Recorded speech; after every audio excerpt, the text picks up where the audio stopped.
hay'adda ka hortagga aafooyinka iyo kaydka qaranka Jamhuuriyadda Barakeysan ee Somaliland oo magaala madaxda gobolka cagaaran ee Gabiley soo gaarsiisay deeqo kala duwan sida dharka iyo raashinka waxaana ku soo deeqay hay'adda ka hortagga aafooyinka iyo kaydka qaranka hay'adda Bisha Cas ee Imaaraadka Carabta taasi oo ay ugu talagaleen in la gaarsiiyo dadka danyarta ah ee ku tabalaysan gudaha magaalada Gabiley iyo sidoo kale isbitaalada kala duwan ee ka howlgala gobolka Gabiley waxaana deeqdani ka warbixiyay barsaab ku-xigeenka gobolka Gabiley Ali Cabdillaahi Ali Case iyo maayir ku-xigeenka degmadaasi Cabdi Yuusuf Goole oo mahad celiyay hay'adda ka hortagga aafooyinka iyo kaydka qaranka deeqdani ay maanta soo gaarsiisay sidoo kalena ugu hambaliyay sida ay howlaha qaranka u hayaan hay'adda ka hortagga aafooyinka waxa halkan nagu soo gaaray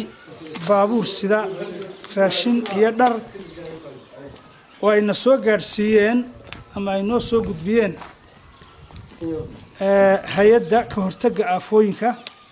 iyo kaydka qaranka waxaana ku deeqay oo soo bixiyay Bisha Cas ee Imaaraadka Carabta dharka iyo raashinkaasi oo ah isku jir 600 kartoon oo dhar ah 150 kartoon oo ah isku jir raashin bariis iyo noocyada isku jirka 240 kartoon oo ah hilib lu'aad 100 kartoon oo baasta ah 30 kartoon oo saliida iyo 4 bundadood iyaguna dhara ayaan soo gaaray waxaan insha Allah waan gaarsiin doonaa hadii alla idmo isbitaalada iyo meelaha u baahan aad iyo aad waxaan ugu mahadnaqaynaa gudoomiyaha hay'adda ka hortagga aafooyinka qaranka gudoomiye Faysal Cali Sheekh oo runtii muddadii koobneed ee xilka hayay dadaal badan sameeyay una kuurgelay runtii baahida ka jirta wadanka iyo muxuu ahaay meelaha ay abaaruhu ka jirto aad baan ugu mahadnaqaynaa gudoomiye Faysal deeqdan uu noo soo gudbiyeen waan ka mahadnaqaynaa waxa kale oo aad ugu mahadnaqaynaa Bisha Cas ee Imaaraadka waxaan leenahay jazaakumullahu khayra deeqda ballaaran ay soo gaarsiiyeen guud ahaan qaranka aad baan uga mahadnaqaynaa waxaan leenahay jazaakumullahu khayra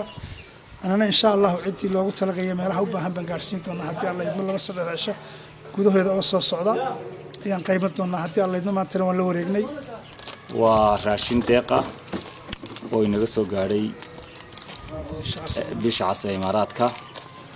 oo inoo soo marisay runtii imka ay halkan inaga soo gaarsiiyeen hay'adda ka hortagga aafooyinka iyo kaydka qaranka aad iyo aad bay mahadsan yihiin muxsiniin kulley dawladda Imaaraadka ay hawshan soo bixisay hay'adda aafooyinka qaranka aad iyo aad bay mahadsan tahay runtii xaaladaha xilligan ka jira gobolka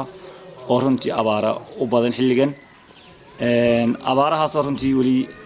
xagga kaydka xooluhu wali uu sii jiro laakiin xagga dadka meel ugu muhiimsanaa bay arrintan tahay aad iyo aad bay mahadsan tahay meel kasta wax ka jiraana waa in runtii loo ogaado wuna soo gaaray raashinkaasi waananu gaarsiin doonaa insha Allah meelihii loogu talagalay sida isbitaalada iyo agoomaha iyo wixii lamida